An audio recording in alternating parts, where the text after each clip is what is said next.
ఊరిలో అందరూ పనుల నుండి వచ్చేసి అందరూ ప్రశాంతంగా భోజనం చేసి పడుకుంటారు. అలా రాత్రి సరిగ్గా 12 అవుతుంది. అప్పుడే ఆ ఊర్లోకి తోపుడు బండిపై దయ్యం ఒక గంటని కొడుతూ పానీపూరీలు అమ్ముకుంటూ వస్తుంది. గంట శబ్దానికి నిద్రపోతున్న వాళ్ళందరూ మెలకువ వచ్చి చాలా కంగారుగా లేచి కూర్చుంటారు. పిల్లలు భయపడి ఏడుస్తారు. దయ్యం మాత్రం అక్కడక్కడే తిరుగుతూ ఉంటుంది. అది ఏంటా అని భయపడి ఎవ్వరూ కూడా బయటికి వెళ్లకుండా కిటికీలో నుండి చూసి అందరూ భయపడతారు. దయ్యం తన మనసులోగా గంట కొడుతుంది. పిల్లలు కూడా భయపడతారు. నాకు చాలా భయంగా ఉంది. అయ్యో, ఏం లేదులే పుచ్చి, భయపడకు, అది గంట అంతే. ఈ సమయంలో ఎవరు కొట్టున్నారు? ప్రశాంతంగా పడుకుంటే లేపేశారు. ఆగిపోతుందిలే, నువ్వు పడుకో. దయ్యం ఎంత గట్టిగా కొట్టినా ఎవ్వరూ రాకపోవడంతో అక్కడి నుండి నిరాశగా వెళ్లిపోతుంది. అలా ఆ రాత్రి గడుస్తుంది. తరువాత రోజు ఉదయం అందరూ ఆ విషయం గురించే మాట్లాడుకుని భయపడతారు. అమ్మో, అది దయ్యమే, నేను కిటికీలో నుండి చూశాను, చాలా భయం వేసింది. అవునా? గంట శబ్దం వినిపించింది కానీ నేను అస్సలు నిద్ర లేవనే లేదనుకో. మా చిన్నగాడు ఆ గోలకి బాగా భయపడిపోయాడు. అయినా దయ్యం తిరగడం ఏంటో. అలా అనుకుంటూ ఊర్లో అందరికీ దయ్యం తిరుగుతుందని తెలుస్తుంది. అందరూ మంచి నిద్రలో ఉంటారు. ఎవ్వరూ బయటకొచ్చి తన దగ్గర పానీపూరి కొనరు.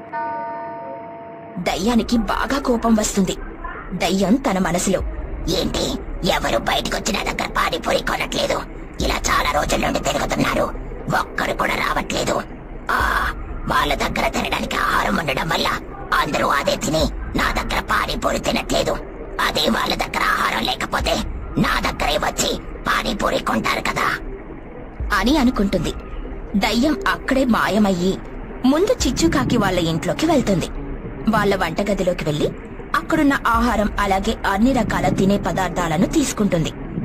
ఆహారంతో పాటు నీళ్లు కూడా తీసేస్తాను, అప్పుడు పానీపూరి నీళ్ల కోసమైనా వస్తారు. అలా అనుకుని నీళ్లతో సహా అన్ని తీసుకుని మాయమైపోతుంది. ఆ తర్వాత తుని పిచ్చుక వాళ్ళ ఇంట్లోకి వెళ్తుంది. అలానే అందరి ఇంట్లో ఆహార పదార్థాలను నీళ్లనన్నిని కూడా తీసేస్తుంది. అందరి ఇంట్లో సరుకులను ఖాళీ చేసేస్తుంది. అవన్నీ తీసుకుని తాను చాలా ఆనందపడుతుంది. ఇప్పుడు ఎవరి ఇంట్లోని తినడానికి ఏమీ ఉండవు, నా దగ్గర పానీపూరి ఎలా కొనకుండా ఉంటారో నేను కూడా చూస్తాను. రేపటి నుండి నా వ్యాపారం బాగుంటుంది. అలా అనుకుని దయ్యం అందరి ఆహారాన్ని తీసుకుని అక్కడి నుండి వెళ్లిపోతుంది. అలా ఆ రోజు రాత్రి గడుస్తుంది. తరువాత రోజు ఉదయం అందరూ లేచి చూసేసరికి అసలు ఎవరింట్లో కూడా ఆహారం నీళ్లు ఉండవు. దానితో ఏం జరిగిందో తెలియక అందరూ చాలా భయపడతారు. బుజ్జి, మన ఇంట్లో సరుకులు, ఆహారం, నీళ్లు అన్నీ ఏవి? ఏంటి బుజ్జి ఈ మాయ? అసలు ఇంట్లో ఏమీ లేవు. అవన్నీ ఎక్కడికి పోతాయి? దొంగలు పడ్డారంటావా? అయినా ఆహారం మాత్రమే తీసుకుని వెళ్లారు. ఏంటో ఏమీ అర్థం అవ్వట్లేదు. అలా మాట్లాడుకుంటూ ఉంటారు. ఇంతలో చిచ్చుకాకి వచ్చి తుని పిచ్చుకని పిలుస్తుంది.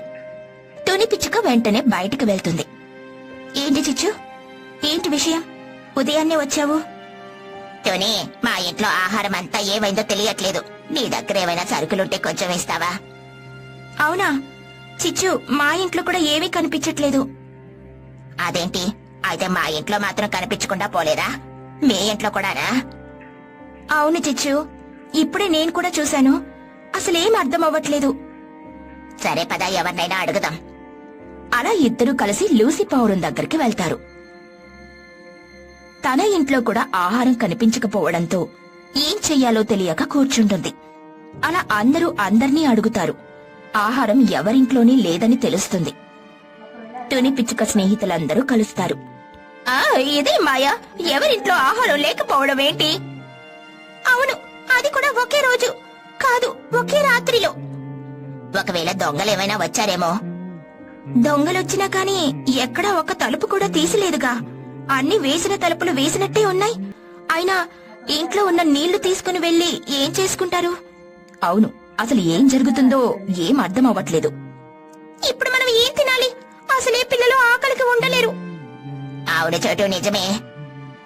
ఒకరింట్లో ఆహారం పోయిందంటే ఒక లెక్క, ఎవరింట్లో కూడా లేకపోతే ఎవరిని అడుగుతాం?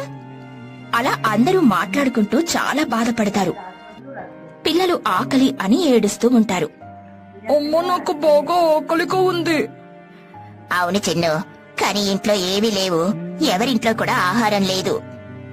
మరి ఎలా అమ్మా? నేను ఆకలికి ఉండలేకపోతున్నాను. ఈ రోజుకు ఓపిక పట్టురా చిన్ను. అలా అందరూ ఇబ్బంది పడుతూ ఉంటారు. ఇక రాత్రవుతుంది. అందరూ ఆకలితో పడుకుంటారు. అప్పుడే దయ్యం మళ్ళీ గంట కొడుతూ పానీపూరి అమ్ముతూ వస్తుంది. అప్పుడే బుజ్జికి బాగా ఆకలిస్తుంది. నాకు బాగా ఆకలిగా ఉంది, నేనెళ్ళి ఆ పానీపూరి తిని వస్తాను. వద్దు బుజ్జి, ఈ సమయంలో పానీపూరి ఎందుకు అమ్ముతుందో. లేదమ్మా, నేను వెళ్తున్నాను, నువ్వు కూడా రా. వాళ్ళమ్మతో చెప్పి బుజ్జి పిచ్చుక పానీపూరి కోసం వెళ్తుంది. దయ్యం చాలా ఆనందంగా చూస్తూ ఉంటుంది. బుజ్జి పిచ్చుక ఏమాత్రం భయపడదు. నాకు పానీపూరి కావాలి. ఇస్తున్నాను. ఈ ఊర్లో నువ్వే నా దగ్గర పానీపూరి కోసం వచ్చిన దానివి.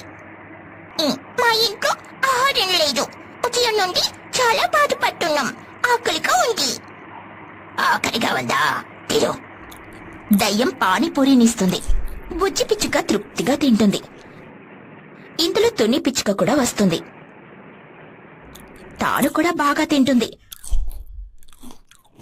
బుజ్జి పిచ్చుక వెళ్లి అందర్నీ పిలుస్తుంది. అందరూ వచ్చి ఆకలితో పానీపూరీలు తింటూ ఉంటారు. దయ్యం చాలా ఆనందపడుతూ అందరికీ గబగబా పానీపూరీలు పెడుతూ ఉంటుంది. అందరూ పొట్ట నిండా తినేస్తారు.